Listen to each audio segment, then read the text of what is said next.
popular, confirmando que la lucha es constante, presente intercontinental, cámara y micrófono asaltando las redes, somos la ventana de la lucha popular, confirmando que la lucha es constante.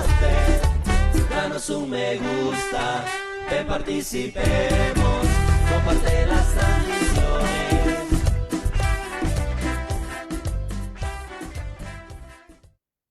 Muy buenos días, muy buenas tardes y muy buenas noches. Tengan todos ustedes, amigos y compañeros que nos ven en diferentes partes del mundo.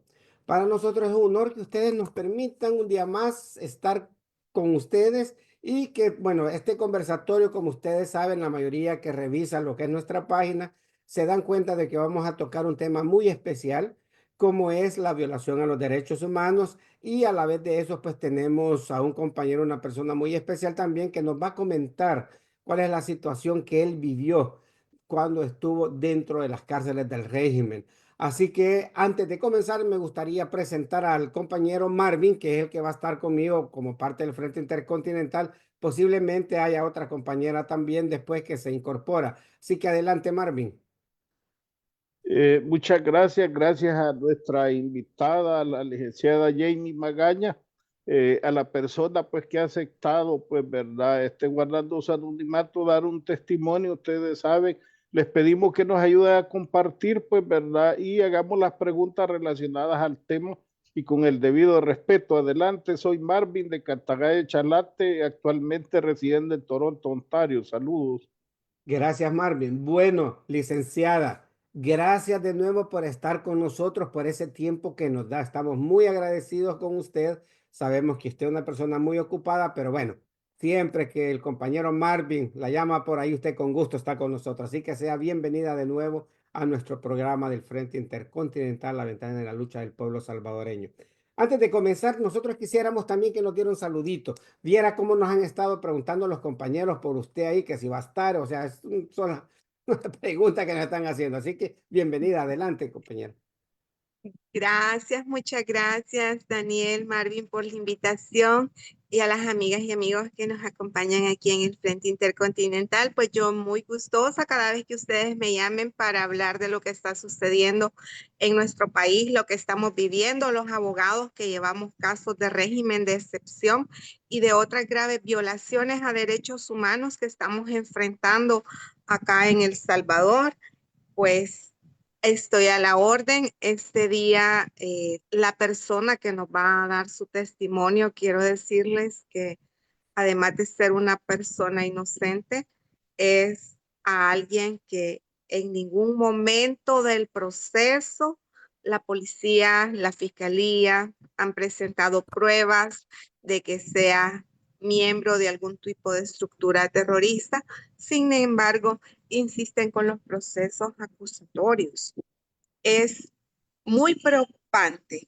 En mi caso, como abogada, y como ustedes saben que además de ser penalista, soy especialista en Derecho Internacional, ver la forma en la que se están vulnerando los derechos de las personas que están siendo agrupadas en el marco del régimen de excepción a estructuras, y que cuando uno va a preguntar qué le dicen en los tribunales, no mires que lo único que tenemos es el acta de captura y el perfil.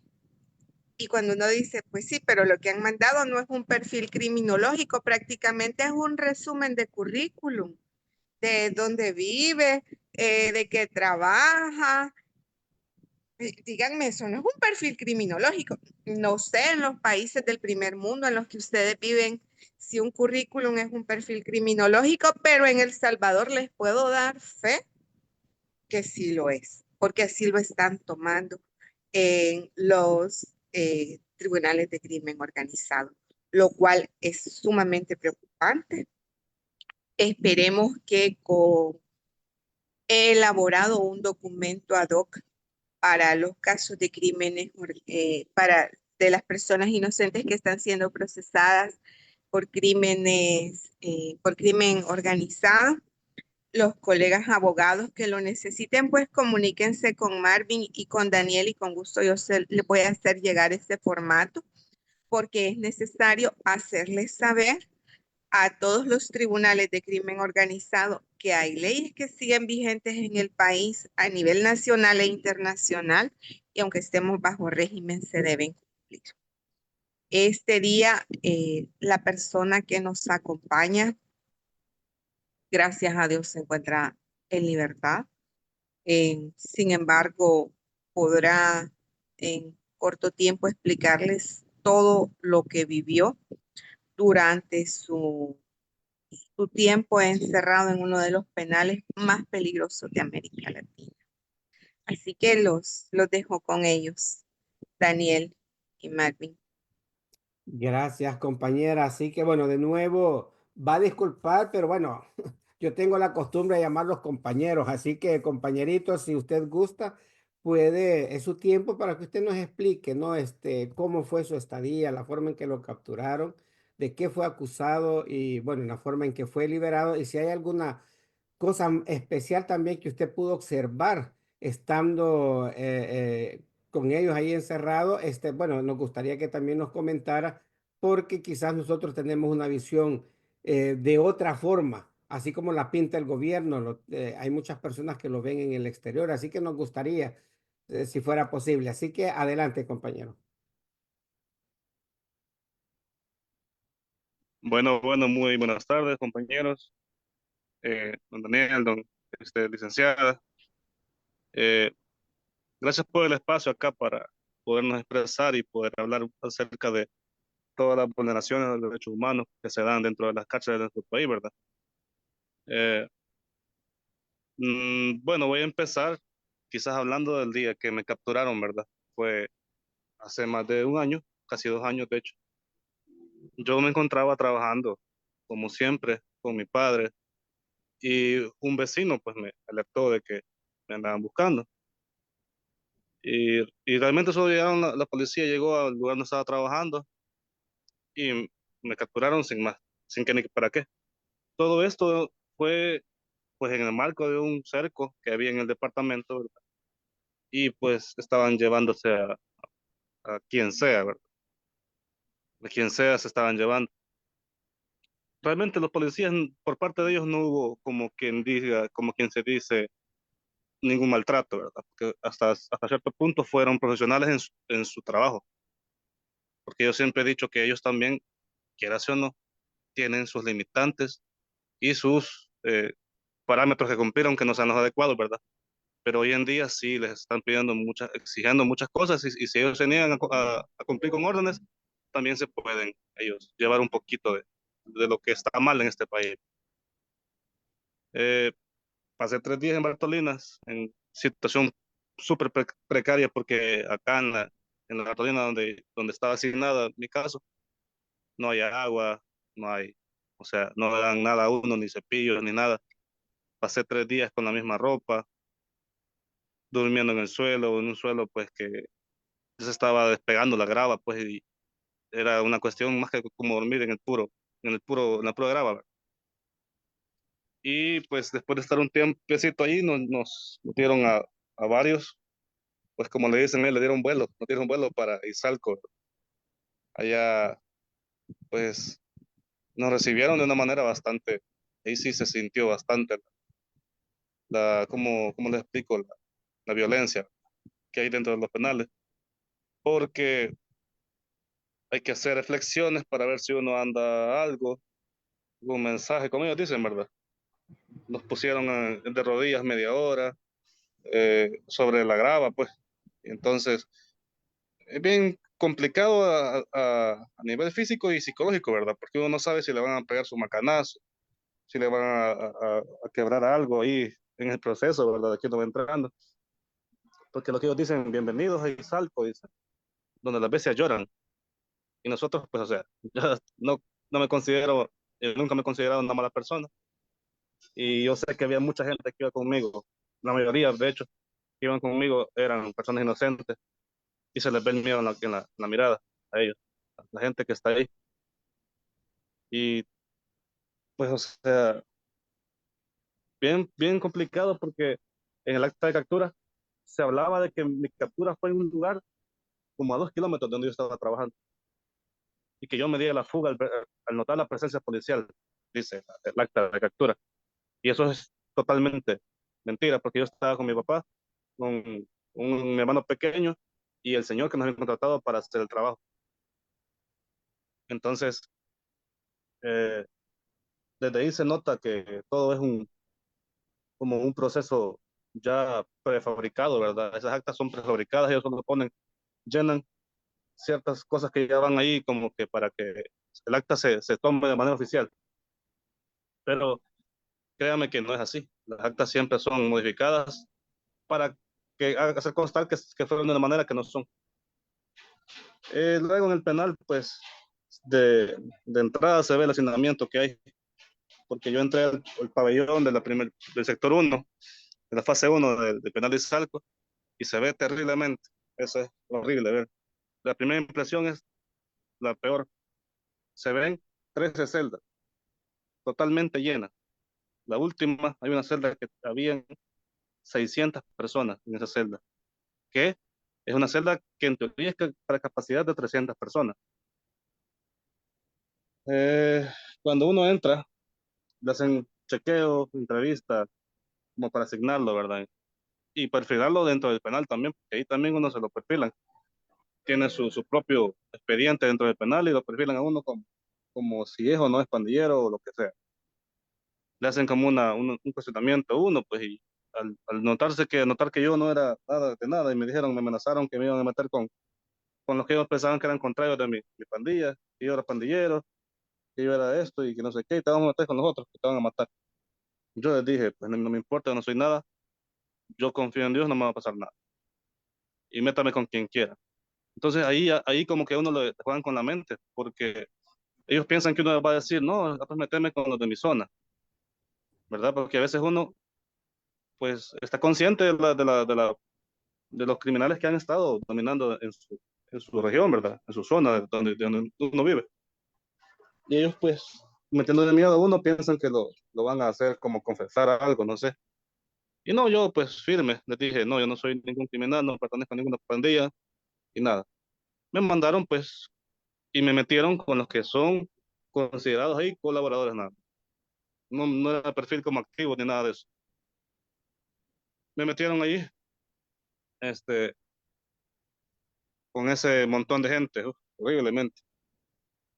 No hay donde sentarse, no hay donde dormir, ahí lo ubican a uno, pues realmente la gente que vive ahí se organiza como puede, porque cada celda tiene su encargado, cada, por ejemplo, en esa celda estaban divididos por alas, habían 7 alas.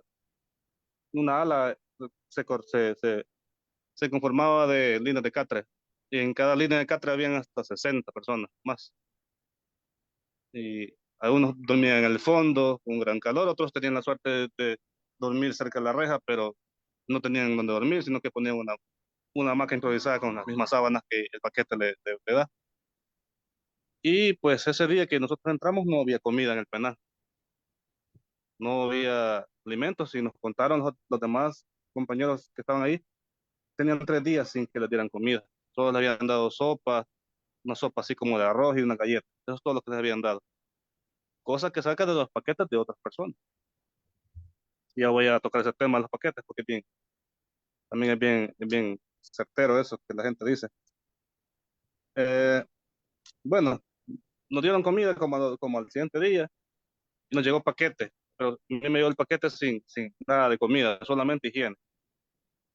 Y ahí todos dijeron, pues no, están recortando los paquetes, dijeron, están sacando la comida de los paquetes para darle a otros o para, no sé, para cubrir la demanda de la comida, porque al parecer había un problema con la empresa que da comida a, a los penales, ¿verdad?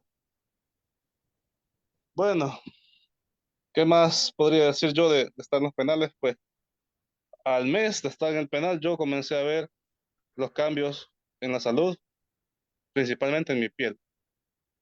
Eh, los hongos, las ligüillas, que son los abscesos, ¿verdad? Por ahí le dicen vulgarmente ligüillas, unas cosas horriblemente dolorosas. que se hacen por la infección en un poro, ¿verdad? Si usted necesita un medicamento, tiene que casi que arrodillarse al promotor para que le dé medicamento.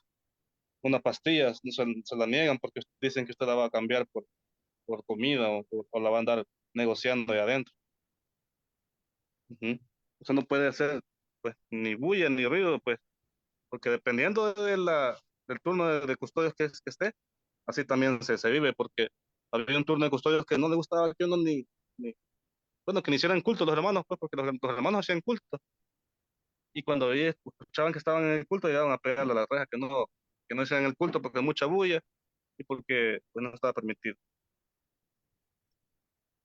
Yo estuve enfermo, quiero ver, estuve 5 meses en el sector 1.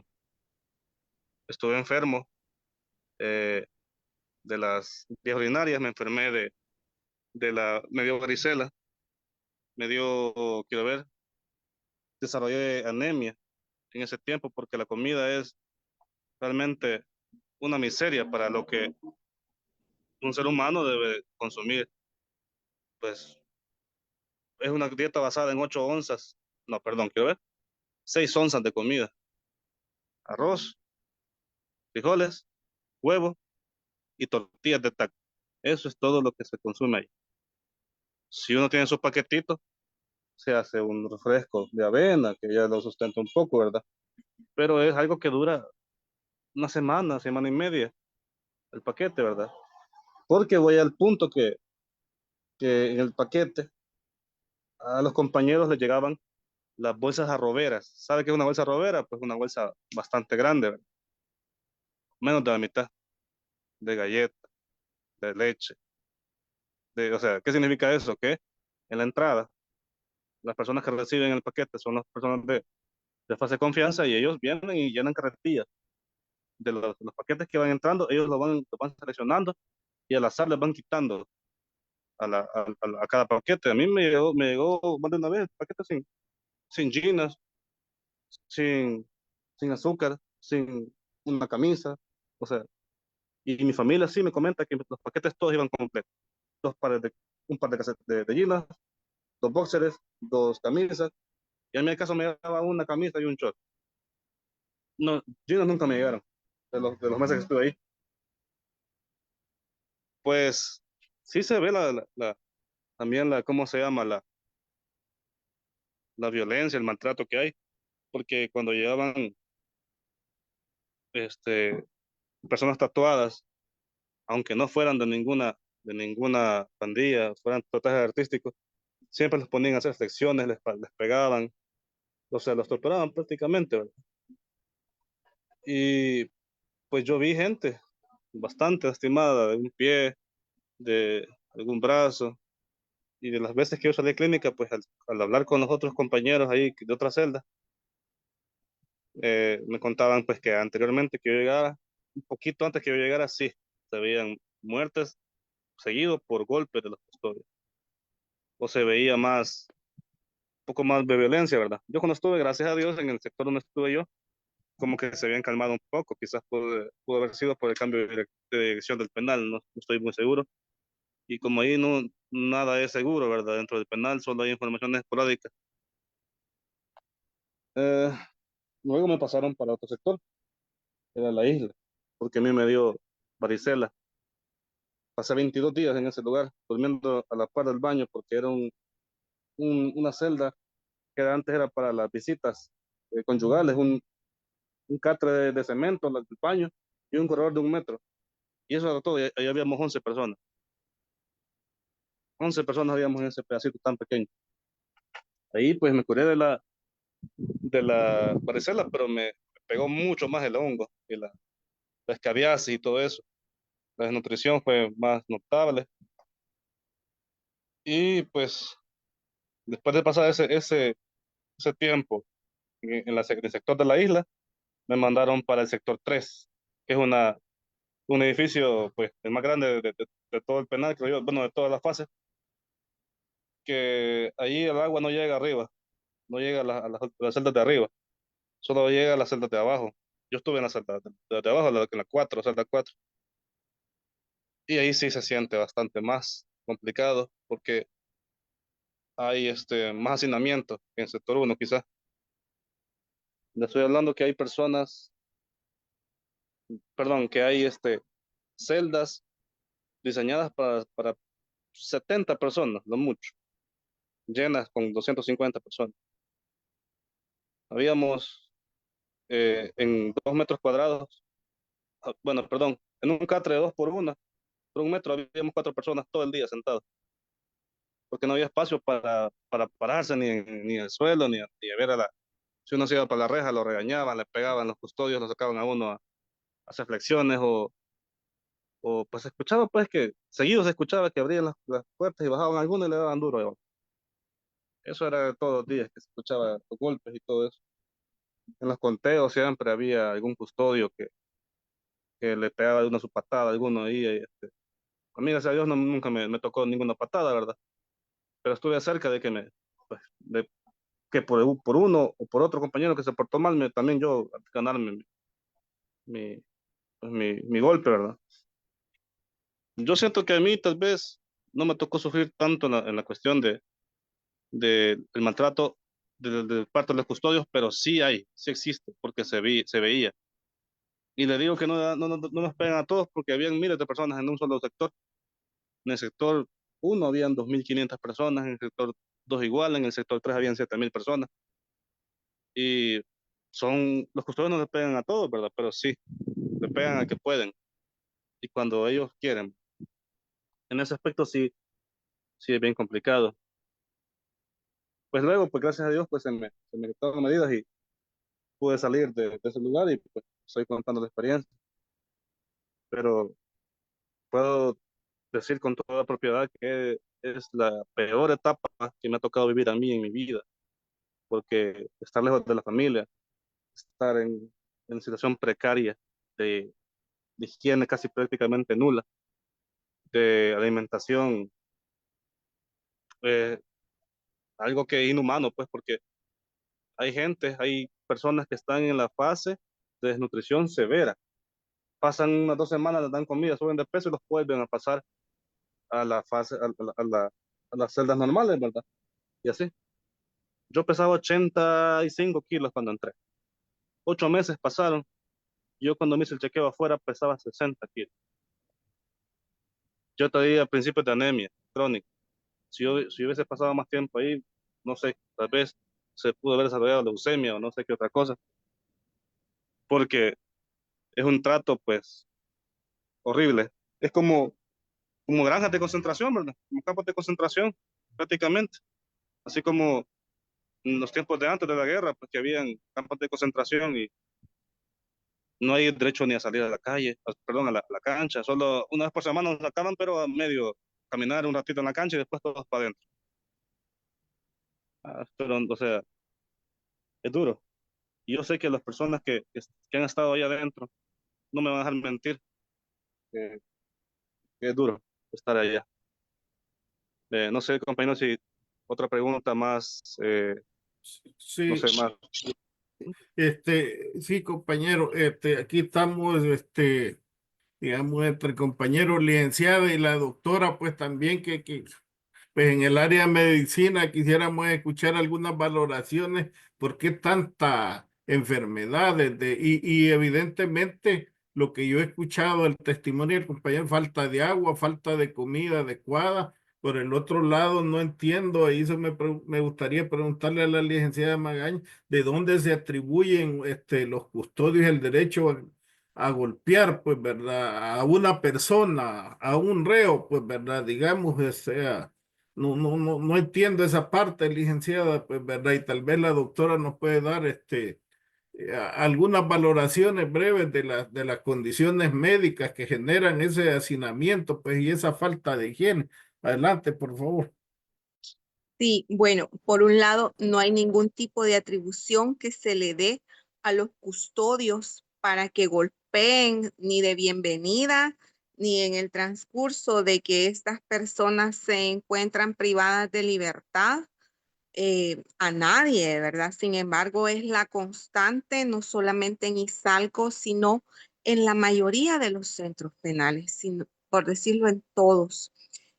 Lo que sí me gustaría, antes de que pasemos a la parte médica, es que el compañero nos cuente sobre el tema de los migrantes que comenzaron a llegar al penal antes de su salida, ¿verdad?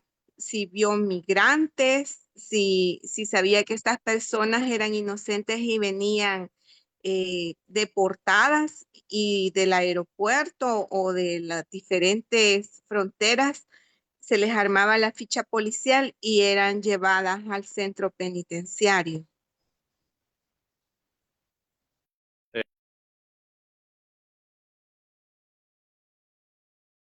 Adelante. Tiene el micrófono apagado.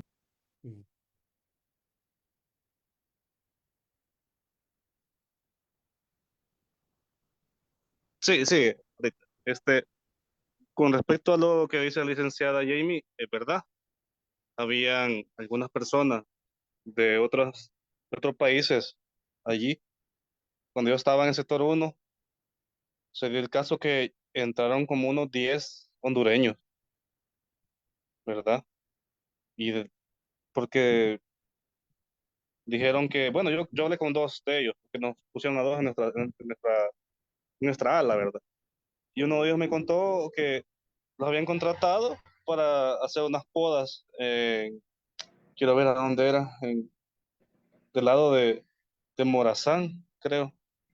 Sí, estaban trabajando a podar, pues, la maleza de la calle, de los terrenos para sembrar, no sé, realmente. Cuestión de agricultura, ¿verdad? Y como les llegaron los policías y los detuvieron a todos y les pidieron, pues, su, su pasaporte, no sé, pues, y al ser hondureños ellos, pues, sin pasaporte, como recordamos que los centroamericanos podemos pasar de un país a otro sin necesidad de eso, ¿verdad? Entonces se basaron de que ellos estaban trabajando ilegalmente en el país y los mandaron para Izalco algunos, y a otros los mandaron para Mariona y así. Pasaron como un mes ahí y se los llevaron después no sé para dónde. También habían unos colombianos y creo que hasta un cubano, creo. Pero nunca logré hablar con ellos, solamente el rumor era de que eran, pues, personas que estaban en el país viviendo acá y se les había, pues, inculpado de algún u otro delito por ser de otro país, ¿verdad? De tráfico, de estafa, de no sé. Los colombianos, por ejemplo, se les acusaba de estafa, según entendí, y los hondureños por estar trabajando en el país, pues sin permiso. Pero estaban bajo el régimen, o sea, estaban acusados de ser pandilleros, cuando no eran, o sea, era algo totalmente incorrecto. Luego habían personas que eran residentes estadounidenses, que yo hablé con ellos en el sector 3 y sí, había una persona que estaba pagando condena en Estados Unidos y le dieron la opción de que estar 5 años en Estados Unidos preso o 5 años acá en El Salvador preso, ¿verdad? Y él decidió, perdón, estar aquí en El Salvador, estar libre y luego regresar a Estados Unidos. Él optó por venirse para El Salvador y cuando se vino, pues comenzó el régimen y lo capturaron y está preso. Él no ha vivido aquí en el país en ninguna. Desde que estaba pequeño, él a los 7 años se fue para Estados Unidos y ha vuelto hasta este tiempo y está preso allá, sin que ni para qué. Ajá. Y así, pues como los venezolanos que están ahorita en el SECOP, pues que hay evidencia de que la mayoría son inocentes. Pues. Así han de haber muchos más en La Esperanza, en Morazán, en todos los penales de nuestro país, ¿verdad? Eso es un hecho de que hay muchas personas que no son de nuestro país y están también siendo vulnerados sus derechos humanos. Pues, por el momento solamente ellos creo que tengo indicio, ¿verdad? Paso ahí con los compañeros. Sí, buenas tardes.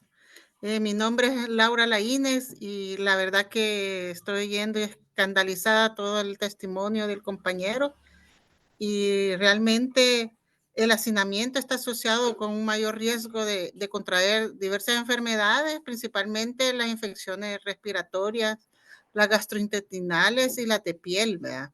afecta la calidad de vida de las personas, realmente. Esto es como él dijo, un campo de concentración al estilo de la Segunda Guerra Mundial, al estilo de los nazis. Dentro de las enfermedades respiratorias que se pueden contagiar está la influenza, la neumonía, las enfermedades como gripes, enfermedades del virus respiratorio, la tuberculosis, y como sabemos ahorita un aumento de tuberculosis en la población salvadoreña, normal, no digamos a las personas que están en hacinamiento carcelario, ¿verdad? Las enfermedades gastrointestinales se están dando también en la población salvadoreña, como son diarreas más que todo, debido a la falta de higiene y la mayor probabilidad de contaminación que se da. Y otra de las enfermedades infecciosas que puede ser la fiebre tifoidea, la enfermedad meningocócica, infecciones de la garganta, ojos y piel, el dengue, además de las enfermedades de la piel, ¿verdad? Todo esto puede conllevar también a enfermedades como por ejemplo las enfermedades mentales, ¿verdad?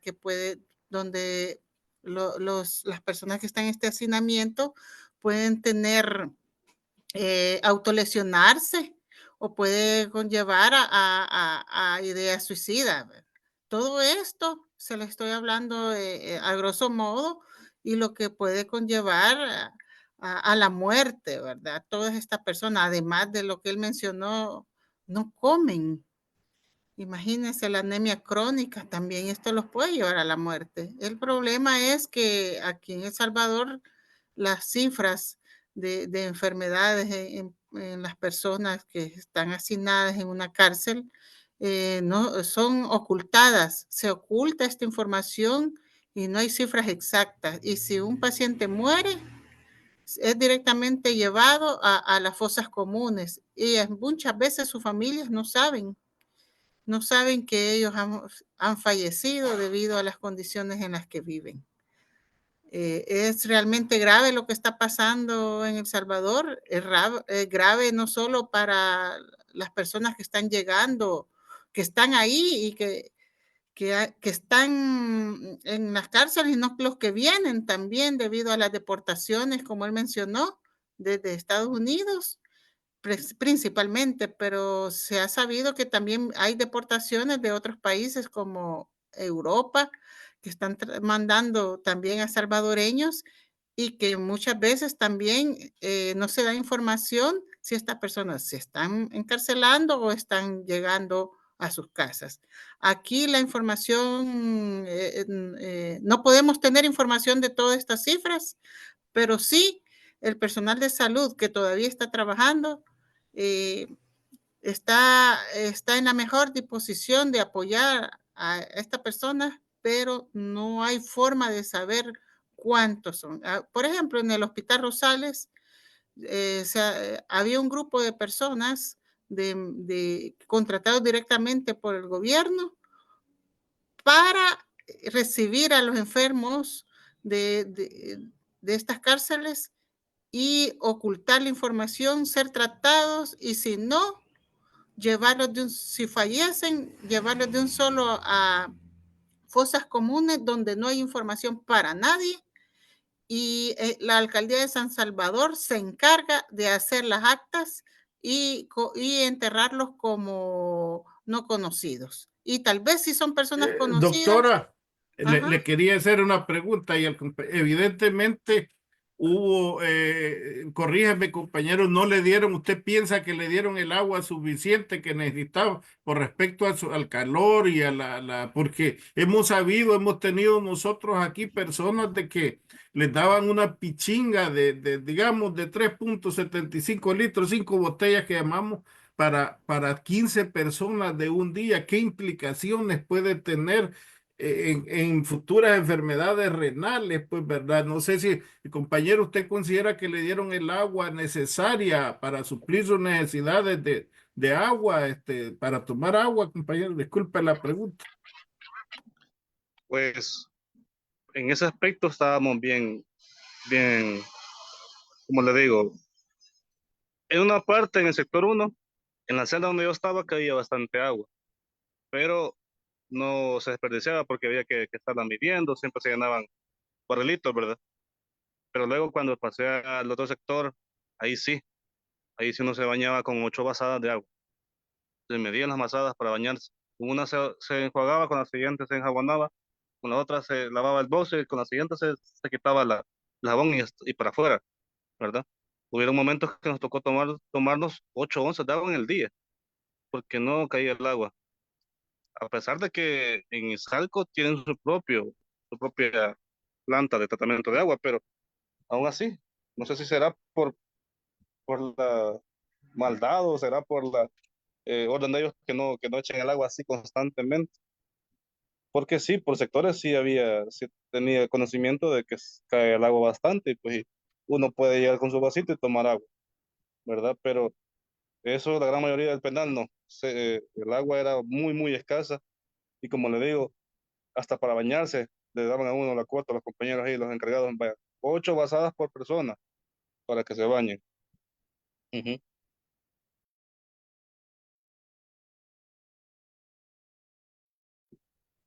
Bueno, ¿Qué, adelante. Dale, Manuel. Les acabo de compartir una fotografía vía WhatsApp a Marvin y a Daniel. Como les decía, yo el día de ayer tuve un accidente y estuve en el Hospital Saldaña atendiéndome. Y durante mi estadía de alrededor de 4 horas estaban estas personas detenidas todas por régimen y todas estaban pasando consulta por tuberculosis. Entonces, no sé si pueden mostrar las fotos para que sus familiares sepan que estas personas están vivas, están enfermas, en grave estado de desnutrición. Se les veía los problemas de la piel de las que nos estaba comentando el compañero. Y como decía la doctora, en las situaciones de hacinamiento es muy complicado y muy fácil que las personas se contagien de tuberculosis, sobre todo en Izalco. Lo que me llama la atención es que a las personas que están detenidas en Izalco deberían de estarlas atendiendo en el Massini, sin embargo las traen hasta San Salvador. Eh, si revisan allí, realmente eran, bueno, había una persona que dijo que tenía 26 años y parecía como de 40, 50 por el nivel de desnutrición que se le notaba. Eh, y eso constata pues lo que decía el compañero y lo que hemos dicho los abogados y defensores de derechos humanos, que las condiciones son inhumanas ya a nivel de todos los centros penales. A mí me gustaría preguntarle, doctora, si una persona con desnutrición severa se contagia de tuberculosis, ¿es probable que salga del cuadro médico o que la enfermedad se agrave a tal punto de que pues tengamos un resultado fatal?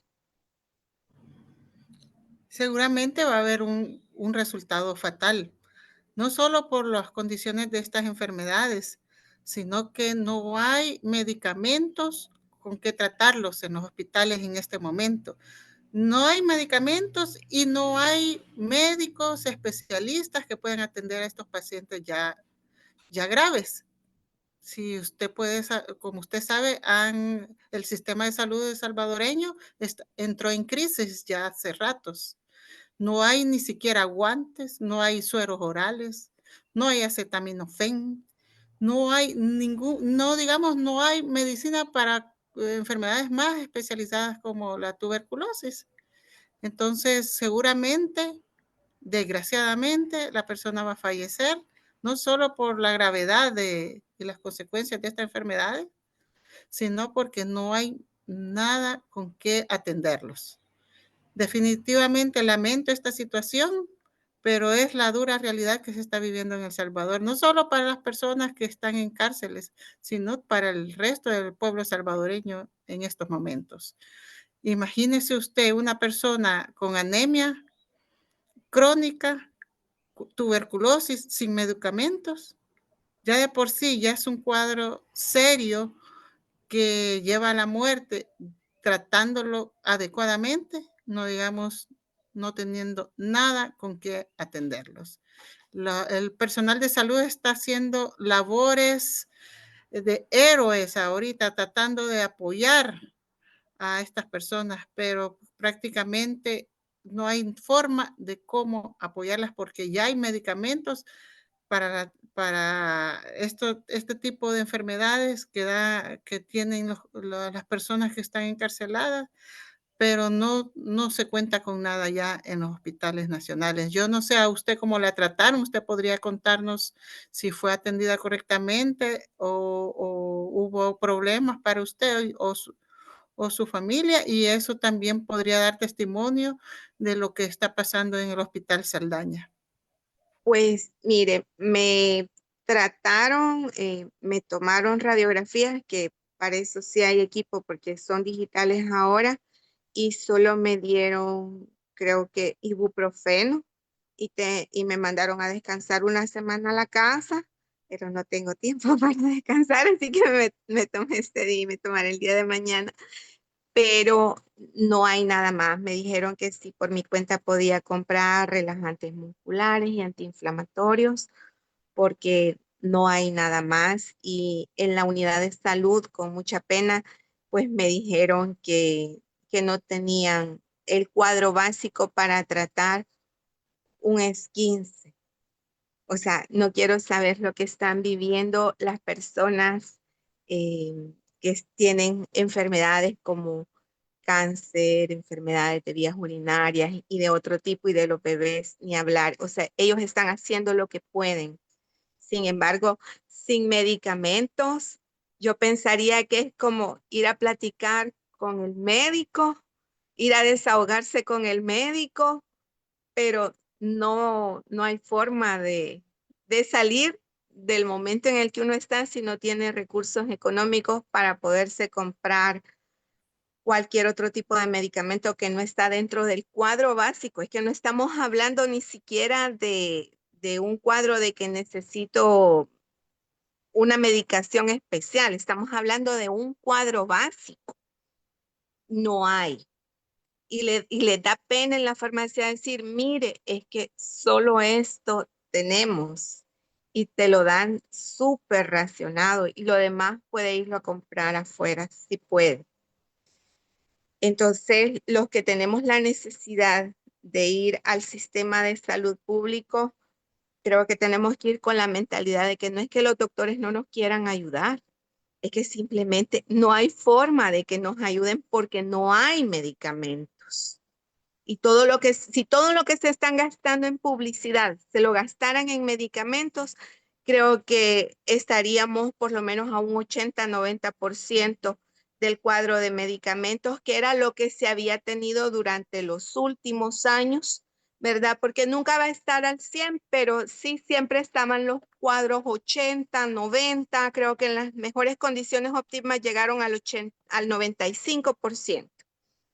Pero ahora me decían en la unidad de salud, mire, es que hay días que no tenemos ni aspirinas.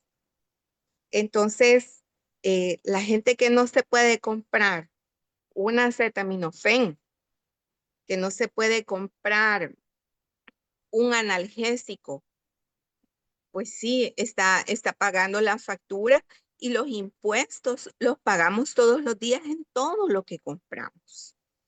Entonces, y ayer yo escuchaba a las médicas explicándoles a estas personas detenidas, casi que con muchísima pena. Es que mire, usted tiene un cuadro de tuberculosis, tiene agua en los pulmones, se tiene que quedar ingresado.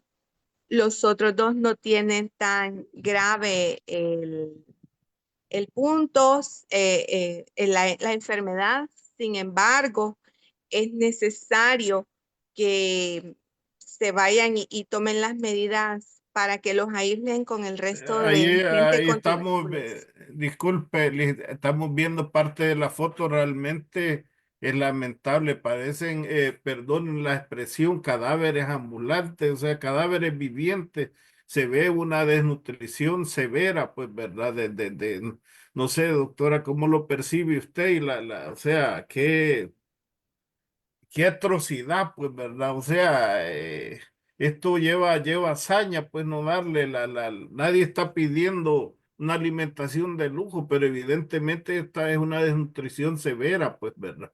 Para las personas, pues, falta de agua. ¿Qué más? ¿Qué otras enfermedades podrán desarrollar? Yo me imagino. Y la otra, licenciada, que le quería preguntar así brevemente. Bueno, el CA4, si yo entro a Honduras, a El Salvador, tengo el CA4, no cometo ningún delito. Entonces, ¿basado en qué detuvieron a los hondureños? Pues, ¿verdad? Digamos que estaban ganándose la vida. Pero qué triste ver esos cuadros, pues, ¿verdad? Y qué saña, pues, ¿verdad? Con la que han tratado a estas personas para que, gracias por esas fotografías, porque estos testimonios nos sirven para los que vivimos fuera, pues, ¿verdad? Y pensamos a veces, pues, de que El Salvador es Las Vinaes o es ahí alrededor de Catedral, pues, ¿verdad?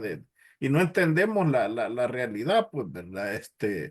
De todas las violaciones que se están dando, pues, y agradecerle esa valentía, pues, ¿verdad? No sé si Daniel quiere agregar algo al que ha tenido el compañero de dar su testimonio y decir si quiere agregar algo más porque él está en su trabajo, ¿verdad? No, pues definitivamente me quitaste lo que le iba a decir al compañero, pues darle las gracias en realidad por ese valor que ha tenido de estar con nosotros y darse el testimonio. ¿Verdad? Y bueno, como yo decía al principio, pues es una cuestión que nos sirve a toda la comunidad salvadoreña, aún así, comunidad internacional que está pendiente de las violaciones de los derechos humanos que tiene El Salvador, para que se den cuenta de que lo que está diciendo el régimen de Bukele es una mentira, pues, ve ahí y en realidad quien está dando los testimonios son personas, son compañeros como él que han tenido el valor de estar que han estado presos y que salen y dicen, es que esto es lo que está pasando. Así que les pedimos también a los compañeros que todo el que pueda, pues, este tipo de videos, de conversatorios, tenemos que tratar la manera de distribuirlo masivamente. Y a los compañeros también de la Solidaridad Internacional que nos llaman y nos preguntan, pues aquí también pueden verlo y también compartirlo. Y si hay, yo sé de que hay compañeros que nos piden en inglés, así que también, pues, si ellos pueden de una u otra forma tratar de explicarlo en inglés, pues también les agradeceríamos. Definitivamente, compañero, yo te doy las gracias y bueno, por el valor que has tenido, no sé, decías tú que estabas muy ocupadito, así que si tienes algo más que agregar, como decía el compañero, pues adelante, si no, pues hasta la próxima y esperamos que estés bien y que la secuela que vaya a quedar no vaya a ser tampoco una situación grave, que en el futuro pues vayas a tener otro tipo también de complicaciones en lo que es tu vida, tanto familiar como personal. Así que adelante, compañero. Bueno, muchas gracias por el espacio ahí, por brindarme el apoyo, ¿verdad? Para que yo pueda dar mi testimonio. Voy a estar pendiente en cualquier otro evento que quieran que pues yo dé mi testimonio también, porque siempre estoy abierto a hablar de lo que pasó. Y un llamamiento a las personas que estuvieron detenidas y a las personas que tienen familiares detenidos que no se den por vencidos, que este proceso todavía no termina, pero yo sé que vamos a lograr, pues, después de todo esto, injusticia, la justicia siempre va a ganar. Gracias a Daniela, Marvin, a la doctora Laura Laínez y a la licenciada Jamie Magaña por estar pendientes de las personas, así como nosotros que eh, hemos sido vulnerados de nuestros derechos, ¿verdad? Y no solamente yo, sino que también mi familia, las familias de las personas que están en este momento privadas de libertad o están en situación como yo, que están todavía con esa incertidumbre de qué va a pasar. Así Sin más que es. decirles, pues eso, pues confiamos en Dios y esperamos que la lucha siga y no hay que detenerse, porque si nos detenemos, pues es como que nos demos por vencidos. Gracias a todos.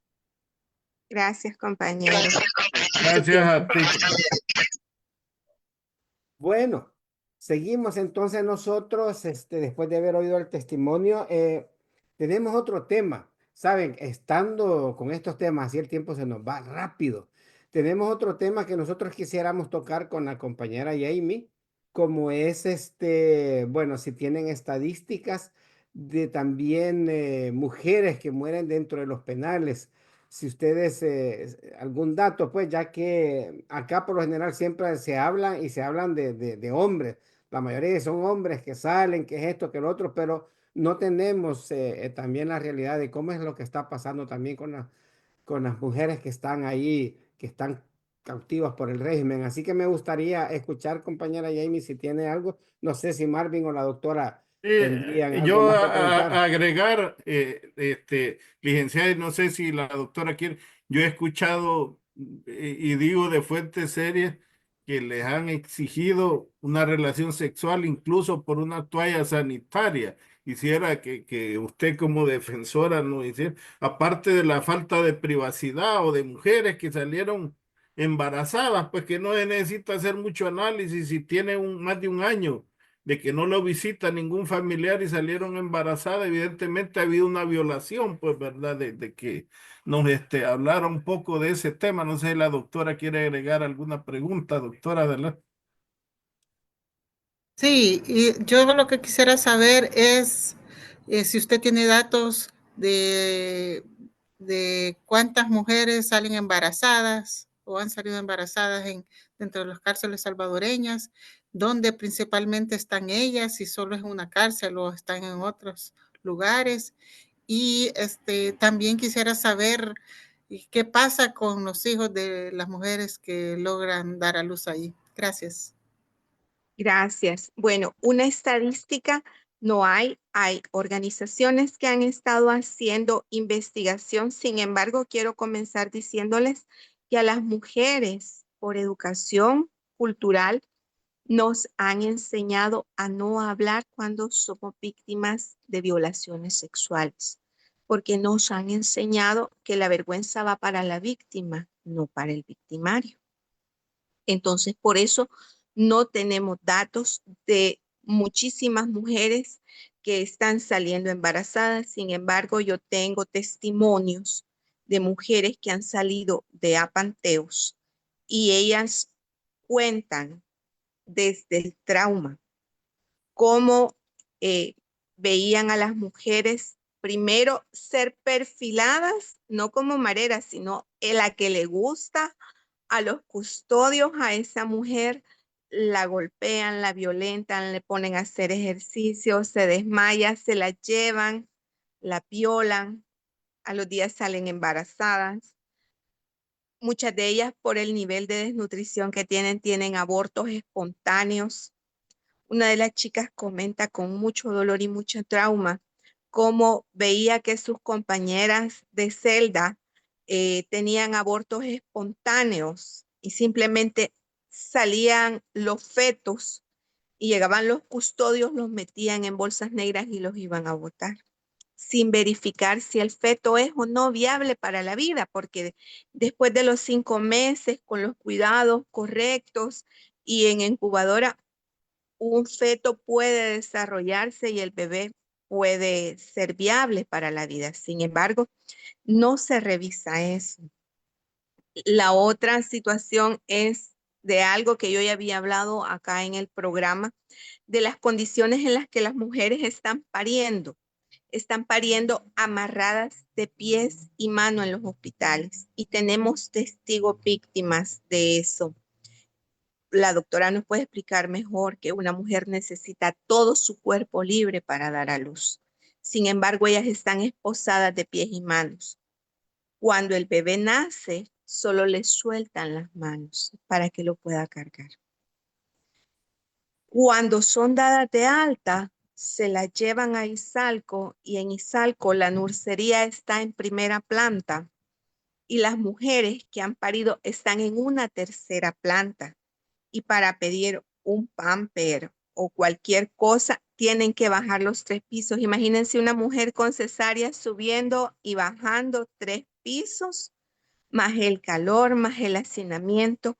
¿En qué condiciones se encuentra ella y su bebé?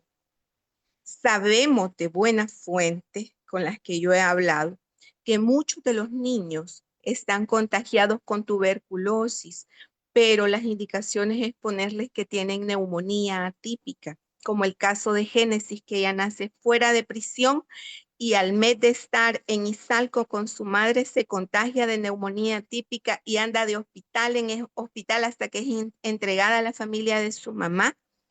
Y un mes después de ser entregada, fallece. Y fallece de neumonía atípica. La doctora nos podrá explicar mejor. Muchos médicos me han dicho que la tuberculosis es una neumonía atípica y en una bebé de 9 meses que entra totalmente sana y ya estando adentro solo le dan 2 onzas de leche por 9 onzas de agua para hacer la pacha, el tetero o como le digan en sus países, 2 veces al día. 2 pampers al día. Un bebé recién nacido no necesita 2 pampers, necesita una gran cantidad de pampers o de pañales. Aparte de eso, a muchas mujeres no se les está permitiendo inscribir a los bebés. Justo por eso, si tenés 2 años de estar encarcelada y ahorita vas a dar a luz a un bebé, disculpen, pero eso no es inseminación artificial. Ese bebé ha sido producto de una violación. Las ONGs que hicieron el estudio con algunas mujeres explicaban que piden favores sexuales los reos a cambio de toallas íntimas, a cambio de medicamentos. Yo conozco casos en los que a las mujeres les han pedido favores sexuales a cambio de darle medicamento a otras mujeres de la tercera edad. En los primeros días del régimen, una madre que se mantuvo afuera del penal de cárcel de mujeres dice que escuchaban cómo a medianoche las sacaban a hacer ejercicio, cómo les tiraban agua, cómo las golpeaban y veían cómo entraban camionetas blancas a sacar bolsas negras de cadáveres y ellos lo veían por un boquete que estaba en cárcel de mujeres. Por esa razón, posteriormente, cierran el boquete, hacen un triángulo ahí y ya no permitían que los familiares estuvieran cerca. Y se divide cárcel de mujeres en 2 grupos. El grupo que está en la granja penitenciaria para mujeres en Izalco, que son las que tienen niños, y las que no tienen niños que están en el penal de Apanteos. Yo estuve el viernes de la semana pasada afuera de Apanteos. Ahí había una fila de personas entregando paquetes para las mujeres. Y sin embargo, quienes conocemos ese penal, que antes era el Beneficio, es un penal bastante grande, se sabe por información de las autoridades que hay más de 3,000 mujeres ahí que están en proceso de ser por parte del crimen, por tener el delito de crimen organizado. Sin embargo, muchas de esas mujeres no eran miembros de maras, no eran miembros de pandillas, no eran postes, no eran nada, simplemente son mujeres pobres que fueron detenidas por su condición de pobreza. Y al ser detenidas por su condición de pobreza, desde ahí se les está violentando un derecho. Lo segundo, sé de muchas mujeres que fueron por llamada anónima detenidas. Y las razones cuáles fueron, no es que fueran miembros de maras o pandillas, es que la tortillería de ella vendía más que la tortillería de la vecina, que la tienda vendía más que la de la otra, que en el puesto del mercado porque le caía mal o porque al policía le gustaba y no le hizo caso. O sea, son razones fútiles. Y según la ley nacional e internacional, las personas que han sido denunciadas tienen derecho a ver a la persona que la denunció. Sin embargo, esto tampoco se está cumpliendo. ¿Por qué? Porque muchas llamadas saben que al momento de ser corroboradas, no se comprueba que estas personas hayan sido miembros de maras o estructuras criminales.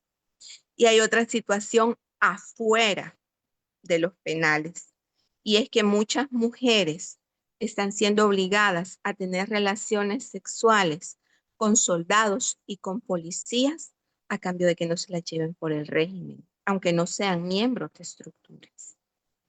Y les dicen, si no aceptas, te llevo por régimen o te desaparezco. Y a vos nadie te iba a investigar porque voy a poner que eras marera. O sea, estamos viendo una práctica que se utiliza muchas veces en los contextos de guerra para poder someter al grupo poblacional de mujeres. Porque el abuso sexual es eso, es una práctica en contextos de guerra. Y ahora lo estamos viendo en el marco del régimen de excepción. Y lo más preocupante es que el ISDEMU y la Procuraduría Adjunta de Derechos de la Mujer y de la Familia no están haciendo nada y lo tendrían que hacer de oficio. Y por otro lado, vemos que no sé si decir con el permiso o con el temor del personal de salud, estas mujeres que están privadas de libertad por régimen deben de estar amarradas a la cama de pies y manos para parir.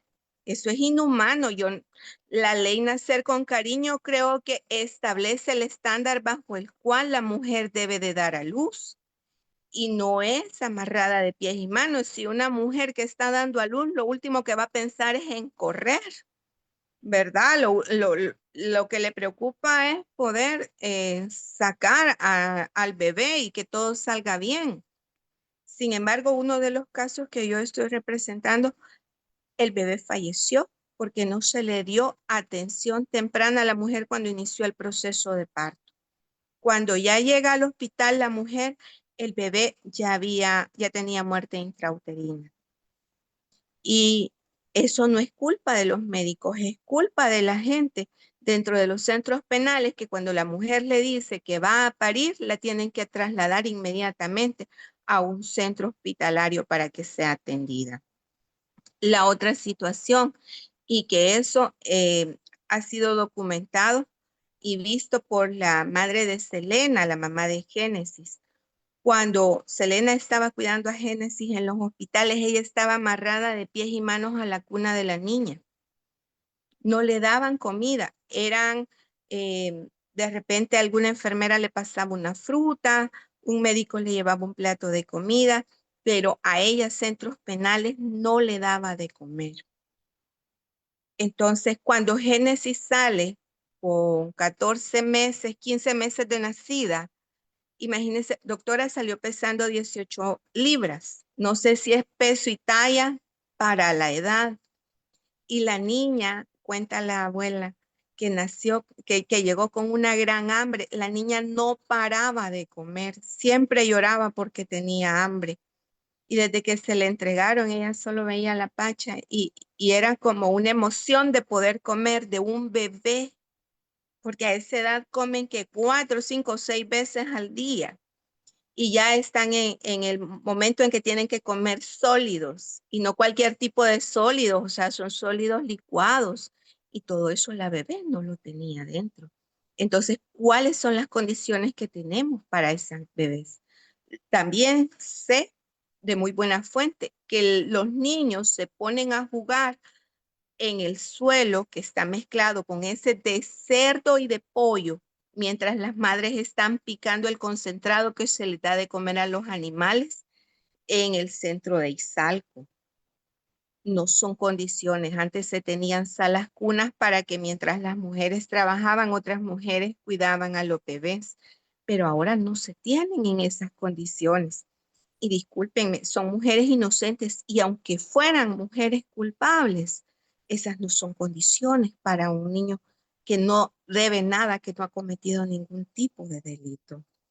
Entonces las mujeres están llevando la peor parte y no es que vea de menos la condición en la que se encuentran los hombres, pero es el grupo que menos está denunciando, que menos valor ha tenido de hacerlo por el estigma. O sea, ya el haber estado presas es un estigma.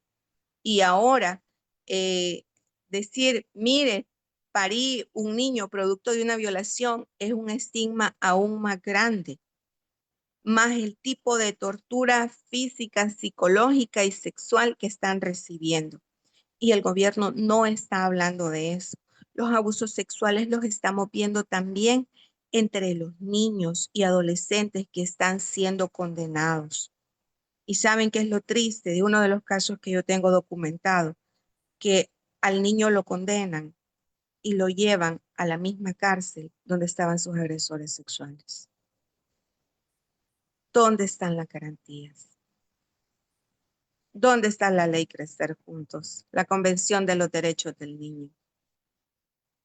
Y los que están a favor del régimen van a decir lo que siempre dicen, no, que esos angelitos de estos niños no se ha probado que han cometido ningún delito.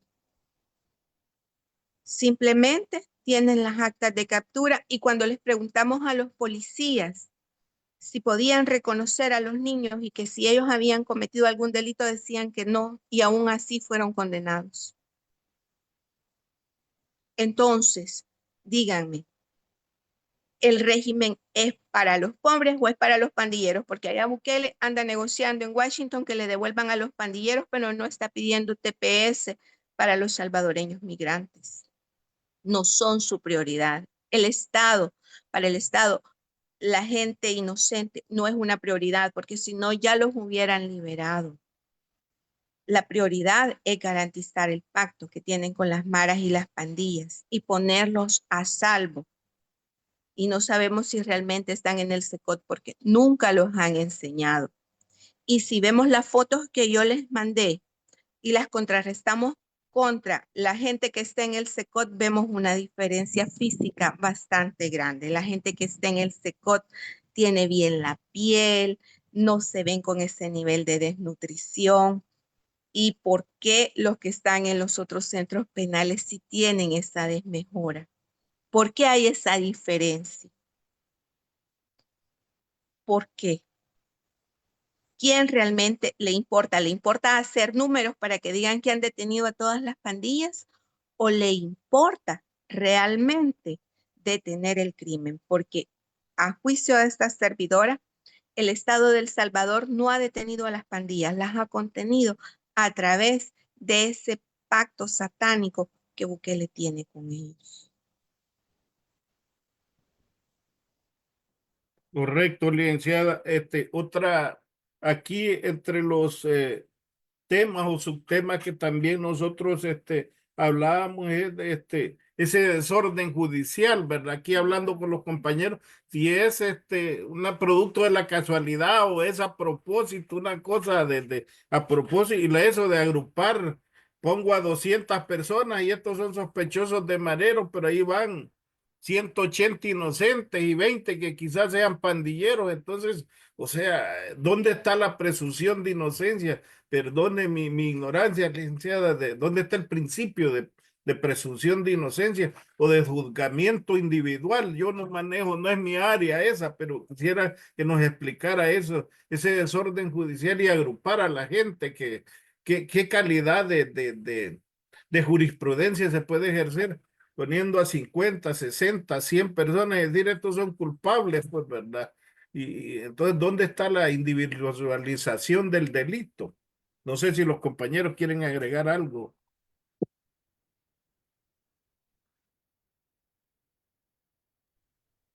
Laura. No, la verdad que no tiene palabras esta situación que nos está explicando la licenciada. Además, a una mujer en una forma tan vulnerable que está con un hijo y bueno, me siento, o sea, no sé, me siento indignada por todo lo que nos está contando, me siento afectada también como mujer, ¿verdad? Y la verdad que algo se debe hacer con respecto a eso. Y bueno, la denuncia es parte, ¿verdad? Pero yo creo que falta más por hacer porque mientras siga este régimen, yo creo que todas estamos a merced de esta situación, todas las mujeres en El Salvador y las que son deportadas de diferentes países, ¿verdad? Entonces, la verdad que estamos ante un monstruo horrible que nunca nos imaginamos y y me siento, bueno, soy madre también, no sé cómo explicar, ya no tengo palabras ante semejante situación monstruosa. Y un llamado, pues haga un llamado, licenciada, a todos los que nos oyen y nos ven en el exterior para ver un llamado para que se den cuenta y abran los ojos, ¿verdad? Ante esta situación tan terrible que está sucediendo en El Salvador.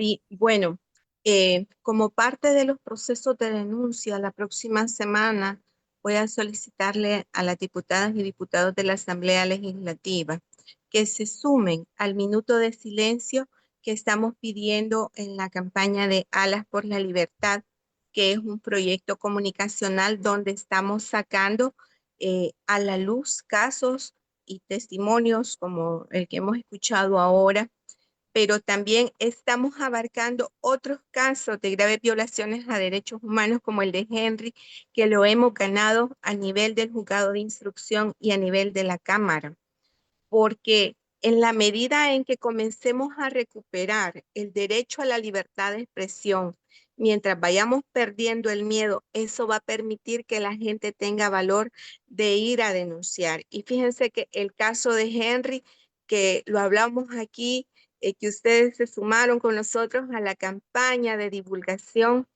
es importantísimo. ¿Por qué? Porque la Cámara de lo Penal de San Miguel estableció lo que ya habíamos dicho, que el derecho humano al Internet permite que las personas graben actos arbitrarios que están cometiendo las autoridades policiales y militares, y que el tema del nombre y del ONI de los policías cuando están en servicio y están cometiendo graves violaciones a derechos humanos es información pública, es información oficiosa, y eso les permite a las salvadoreñas, salvadoreños y cualquier persona que esté dentro del estado de El Salvador grabar y denunciar estas detenciones arbitrarias. Entonces, ese ha sido un gran logro, un gran paso que lo hemos construido todas y todos, no solo nosotros los abogados, sino también ustedes que nos han acompañado en esta campaña. El próximo 17 de mayo vamos a hacer un minuto de silencio por todos los bebés que están falleciendo, por todos los niños que están falleciendo. Y Génesis es nuestra niña tristemente símbolo de lo que está sucediendo en el régimen de excepción. Así que yo les hago el llamado para todos los que sienten dolor por lo que está sucediendo, que el próximo 17 de mayo se unan a través de las redes sociales de Alas por la Libertad, que se las voy a compartir aquí a los compañeros, porque vamos a estar haciendo un minuto de silencio, y la próxima semana estaremos solicitándole a la Asamblea Legislativa que se sume a esto. Esperemos que las diputadas y los diputados se unan, ¿verdad? Y que se apruebe ese minuto de silencio por toda la niñez que está falleciendo en el marco del régimen de excepción, por los miles de niños y niñas que están quedando en orfandad también, porque CONAPINA no les está garantizando sus derechos. Por el contrario, tengo un caso, por ejemplo, en el que CONAPINA le quitó medidas de protección a niñas sobre su agresor y está protegiendo al agresor.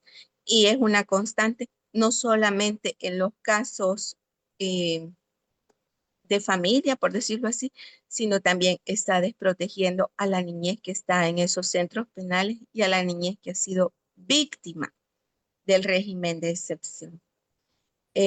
La idea que tenemos en el proyecto Alas por la Libertad es hacer conciencia a través de acciones en las que la ciudadanía se puede sumar. Si usted no puede estar con nosotros físicamente el día que vamos a hacer el minuto de silencio, usted puede tomar un videíto con una vela y subirlo a sus redes sociales y ponerle: este es un minuto de silencio por todos los niños que son víctimas de graves violaciones a derechos humanos en el marco del régimen de excepción y nos taguea para que la comunidad suba y para que la gente se comience a dar cuenta de que nosotros no estamos defendiendo criminales. Nosotros estamos defendiendo gente inocente a la que se le están haciendo, se les están fabricando casos porque no tienen ningún antecedente penal y tampoco tienen ningún tipo de relación con los grupos de pandillas. Los que liberan a las pandillas son otros, están en casa presidencial, pero la gente inocente merece tener un espacio, tener un momento, y este minuto de silencio por los bebés y por Génesis es la primera de muchas actividades que vamos a estar realizando para que se visibilice y que la gente pueda sumarse, no desde el miedo, porque no queremos que se sumen desde el miedo, queremos que se sumen desde el reconocimiento de que estas víctimas existen y lo pueden hacer desde donde estén y subirlo a sus redes sociales, pero que se haga sentir. También le hago un llamado a la comunidad internacional. ¿Para qué? Para que la comunidad internacional nos apoye con estas víctimas inocentes, porque una vez finalizados los procesos, estas personas de seguir el régimen no van a poder seguir en este país. Las personas que han sido absueltas en el caso de los menores tienen unos traumas increíbles, tienen traumas de ansiedad, estrés postraumático, no duermen, no comen. Los niños viven con miedo y sus madres viven con miedo.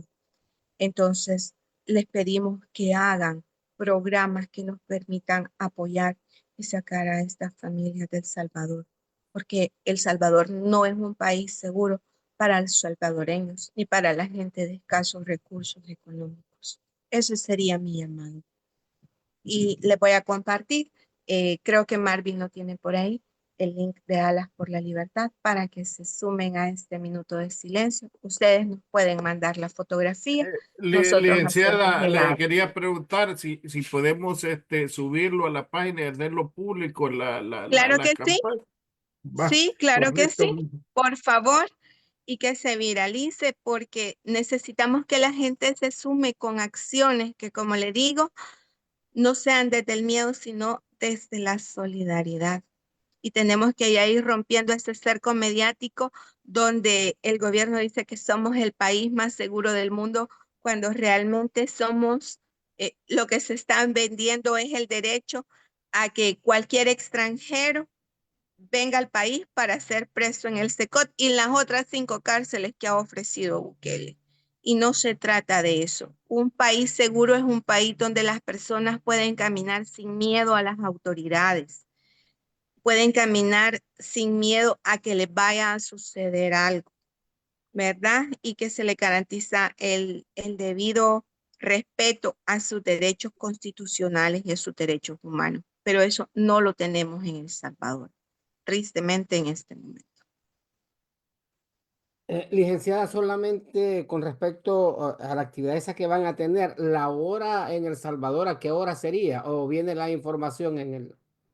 Les voy a mandar la información porque todavía estamos cuadrando la parte logística porque serían 2 actividades. Una, llegar a la Asamblea Legislativa y presentar la solicitud de pieza de correspondencia para que las personas puedan sumarse, para que los diputados se sumen y pidan el minuto de silencio. Y la segunda actividad sería el 17 de mayo, en un lugar que se les va a notificar a ustedes directamente para que nos ayuden a hacerlo viral y quienes quieran sumarse, pues que lleguen al lugar. Bueno, gracias. Gracias. Bueno, no sé si hay algo más que quisiéramos preguntarle a la... No, nosotros pedimos libertad para los inocentes. Culpable o quien debería estar preso, aquel que mandó el café con la cremora, ese sí debería estar en la cárcel. Lo digo a título personal para que se entienda, pues, ¿verdad? Pero todos los miles, y como decía, bien lo decía la licenciada, aún los que cometieron delitos sí tienen derechos, pues, dentro. No es que el custodio se le ocurre, mire. En un país, pienso, Estados Unidos, que tiene la pena de muerte en algunos estados, si un custodio, a un condenado a muerte, lo voy a decir así, por maltrato, fallece antes de que le ejecuten la pena, ese custodio lo procesan y lo meten a la cárcel no sé cuántos años. Estamos hablando de una persona que ya está condenada a la pena de muerte. Entonces, yo pregunto, licenciada, de mi ignorancia, de los 300 y algo, algunos hablan hasta de 400, pero pongamos 350 fallecidos, que va desde negligencia, entre comillas, donde metieron en medio de 5 o 10 pandilleros a un inocente o alguien de una pandilla, contar hasta una garroteada de un custodio. ¿Cuántos detenidos hay de los custodios? Le pregunto. De hecho, no hay ninguno, y dentro del desorden administrativo que hay de centros penales, les puedo decir que cuando uno llega a preguntar que le den la carta de libertad del muerto, muchas veces los tribunales no saben que la persona está fallecida. Entonces esas agrupaciones que se están haciendo, por un lado, se agrupan y se desagrupan porque todos los días penales están mandando muertos a los tribunales. No son 400, no son 500. No vamos a saber realmente cuántos miles de personas son las fallecidas hasta que se terminen de hacer las agrupaciones. Tristemente, en los casos donde sí están, digamos, la mayoría vivos y se hacen agrupaciones, como les decía al inicio, lo que el tribunal tiene como prueba es el acta de captura y el perfil laboral de la persona, que no es un perfil criminológico. O sea, porque decir, por ejemplo, que la doctora, la edad, la dirección y que es médica y trabaja en una unidad de salud, eso no es un perfil criminológico, perdónenme. Y entonces cuando uno va de manera seria y le dice al tribunal, vaya, mire, ese es el perfil criminológico que usted dice, sí, bueno, entonces necesito que me dé el listado de las veces que se armaron operativos, de investigaciones, de actas, del nombre de los policías para poderles hacer una entrevista y que me digan cómo llegaron ellos a la conclusión de que esta persona efectivamente o era palabrera o era poste o vigilante o lo que fuera de las maras. Le dicen a uno, es que de eso no hay. O sea, entre el hospital y la corte hay una similitud, porque solo dicen a uno, no hay. Y no es que no quieran tener, es que no hay, porque no hay una investigación. Fíjense que hace casi 15 días falleció una mujer y me estaban llamando para decirme que el día del novenario a Panteos le estaba llamando a familiares de esta señorita para decirles que si podían llegar a traer una receta porque la muchacha necesitaba medicina. No sé si en otros países del mundo o en la evolución del sistema de salud salvadoreño, los muertos necesitan medicina. Y no lo digo con sarcasmo, lo digo con hechos. ¿Cómo es posible que puedan burlarse de esa manera de la familia, de una persona que falleció dentro del penal de Apanteos y todavía le llamen para pedirles medicina para esta muchacha? Si estaban en sus 9 días y le entregaron el cuerpo lleno de golpes. Una Entonces, pregunta, licenciada. ¿Quiénes son los directamente responsables de esto? A partir de, como esto debe haber una cadena de custodia o de responsabilidades. Entonces, sí. si usted nos podría decir cómo es esa cadena y si tiene el nombre de los responsables para de una sola vez que los conozca las personas que nos están oyendo. Porque Nombres es no importante tenemos. saber. Nombres no hay. Del que se han conocido los datos solamente es de Montaña, que es el de Mariona. Pero el nivel de responsabilidad va de arriba hacia abajo. Desde que se dieron los juicios de Nuremberg de la Segunda Guerra Mundial, el derecho internacional estableció que la cadena de responsabilidad va de arriba hacia abajo y el primero Bukele. porque él es el presidente de la República y por constitución debe de asumir la responsabilidad de las acciones de sus funcionarios. El segundo, Villatoro, porque él es el ministro de Justicia y Seguridad Pública. El tercero es Osiris, porque es el viceministro de Seguridad y además es el director general de centros penales. El cuarto, la inspectoría. De ahí los alcaldes y directores de cada uno de los centros penitenciarios. Y por último, los que están ejecutando todas las órdenes, que son los custodios que están dentro de cada uno de los penales. Eso es solo del lado de centros penales. Del lado de la Policía Nacional Civil, igual Bukele, Villatoro, y ahora Villatoro, que es el director en funciones de la Policía Nacional Civil, y los jefes de cada una de las delegaciones que están permitiendo que las personas que son inocentes sean procesadas por el régimen de excepción. Entonces, aquí nadie se salva. Y aunque digan que hay malos elementos de la policía, porque no todos son malos, pero que hay malos elementos de la policía y que no son todos, sí, pero por esos malos elementos deben responder todos en la cadena de mando, porque ellos tienen su obligación legal de servir y proteger, no de detener y torturar gente inocente. Bueno, ni aún a los culpables deberían de torturar por los mismos protocolos de la Policía Nacional Civil y de los derechos humanos. Por lo menos no se atrevieron a darles el cambio a los militares para que ellos pudieran hacer funciones de seguridad pública, aunque lo pensaron, pero su servidora con el colega Otto Flores denunciamos en su momento ante Naciones Unidas que este cambio no se podía dar, porque además desde los acuerdos de paz quedó establecido que la Fuerza Armada solamente está para defender la soberanía de la República y para ayudar en caso de emergencia. Entonces ellos no pueden andar haciendo detenciones y sin embargo lo hacen.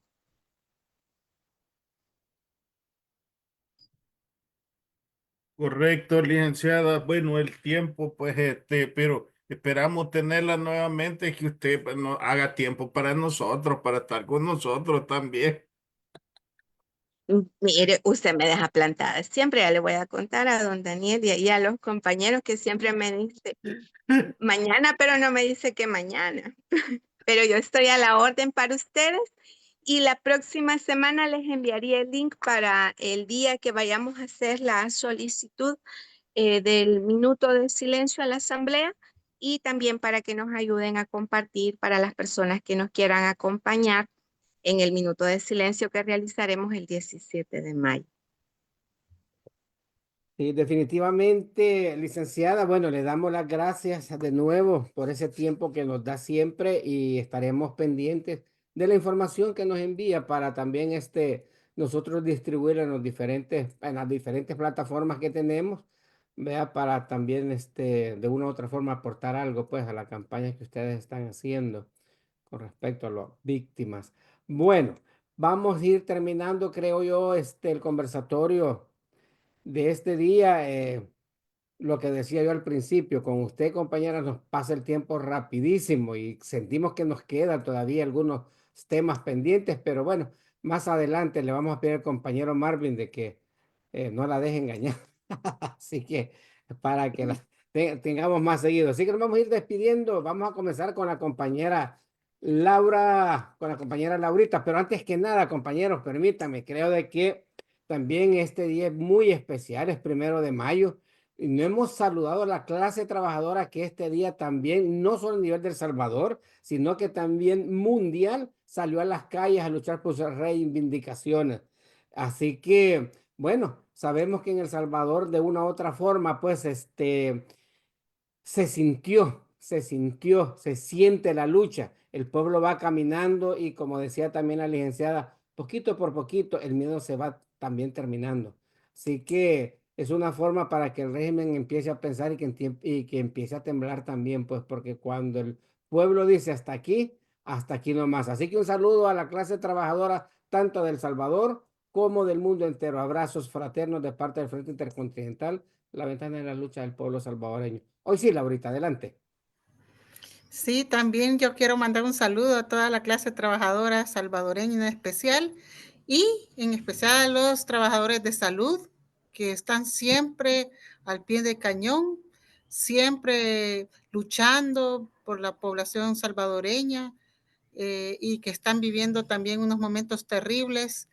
Hoy por hoy los están despidiendo, los están haciendo trabajar sin paga, los están, bueno, ustedes ya saben, y un abrazo para todos y cariño para usted, licenciada Jamie, por toda la labor que hace, por todo lo que nos ha dicho y créame que estamos con usted, solidarizándonos todos los días para que esto cambie y para que un día todos veamos un mejor El Salvador.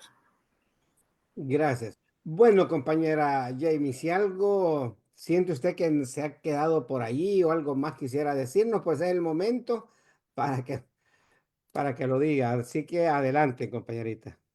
Pues un saludo a la clase trabajadora que siempre ha sido la vanguardia dentro de los procesos de defensa de los derechos de nuestro país. En este día, hacerles el llamado a que nos unamos, a que dejemos de ser islas, a que dejemos de atomizarnos, porque las marchas este día han sido grandes, pero hubieran sido más grandes si todos hubieran salido del mismo punto. Solo hago esa aclaración porque creo que no es momento en el cual tengamos que andar pensando quién se ve mejor o peor. Es momento en que todos nos estamos hundiendo en este barco y como antes tuvieron la sabiduría y tuvieron el poder de unirse bajo una sola bandera, ya la UDN en los 70, ¿verdad? Les hago el llamado para que vuelvan a unirse, clase trabajadora, movimiento social y todos los sectores vivos de la sociedad salvadoreña y que seamos una sola voz, un solo puño, porque bien dicen que divide y vencerás y ahorita las víctimas están ahí, están vivas, algunos, otras ya están bajo tierra, sin nombre. Entonces, ahora es momento de unirnos, es momento de dejar de lado las diferencias y todos los que estamos en favor de salvar este país, como decía la doctora, pues tenemos que unificarnos y salir adelante con lo mucho o poco que tengamos, porque creo que aquí cada quien está contribuyendo con lo que tiene y no con lo que le sobra. Así que un saludo para todas y todos y pues a unirnos en una sola voz. Gracias, compañera. Sí, me uno a su pensamiento, cierto. Pues son de las verdades que se están viviendo. Bueno, compañero Marvin, adelante. Bueno, un saludo también, ¿verdad? A la clase trabajadora del cual yo formo parte, pues, ¿verdad? En este día, pues, bueno, agradecido con el conversatorio que tuvimos con la licenciada, con la doctora, con el compañero que dio su testimonio, contigo, Daniel, pues, ¿verdad? Y esto sigue, como quien dice, muy interesante esas tus palabras, licenciada Jane. Es momento de unidad, pues no es momento de protagonismo, sino de sumar, ¿verdad? Soy Marvin de un lugar de un cantón de Chalate llamado Cantagay, un salvadoreño más actualmente residiendo en Toronto, Ontario. Gracias, compañeras y compañeros. Bueno, vamos a ir terminando con nuestro tema que nos caracteriza, no sin antes invitarlos a que estén pendientes a los siguientes conversatorios que tendremos en el transcurso de esta semana, que también serán de sumo interés. Así que vamos a poner el tema.